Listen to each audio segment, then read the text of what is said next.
So although the answer is about cold chains, but I would still like to tell the honorable member that under my ministry, there are two institutions.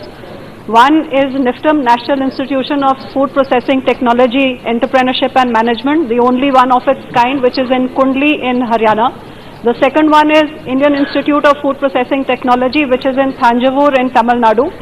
Both these institutions are premier institutions and getting M.Tech, B.Tech courses which are being run here, even PhD.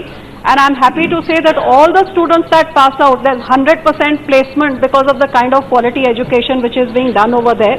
Alongside with this, there is also an incubation center where training is provided, and in fact all the students which are studying in these institutions, they have to go for a village adoption program where each of them adopt a village so that what they are learning in the lab must also be practiced on the ground, so they get to know what the ground realities are.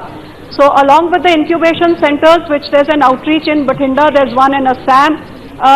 For skill development, there's a special package also under the Skill Development Ministry where all kinds of courses are being run in the various sectors of food processing technologies. Mannen.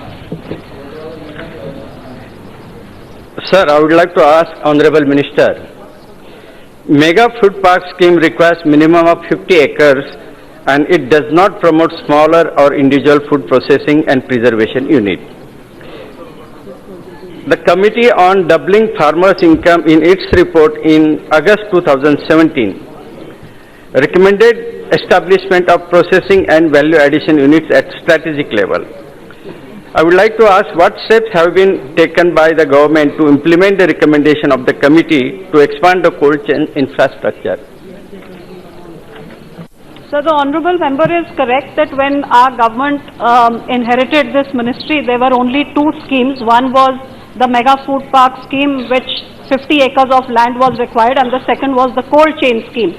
But after seeing that acquiring 50 acres of land was a big problem, over the last 5 years, under Pradhan Mantri Kisan Sampada Yojana, where Sampada is to supplement agriculture, modernize food processing and to decrease agri-waste, there's about 7-8 schemes under this, and I can happily tell this house that anybody in your constituency who has any kind of food cluster in your constituency and you want to preserve or value add, in the Sampada scheme, from the smallest farmer to a self-help group to a farmer-producer organization to an entrepreneur to a big industrialist, there are 5-7 schemes. Mega Food Park, where 50 acres is required for the big people, mini food park scheme or agro-processing cluster where only 10 acres is required.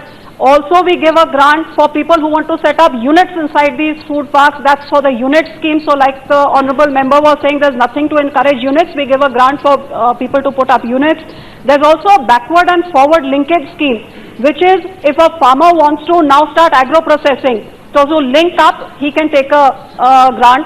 If a retailer wants to now start manufacturing and link with the farmer, he can also take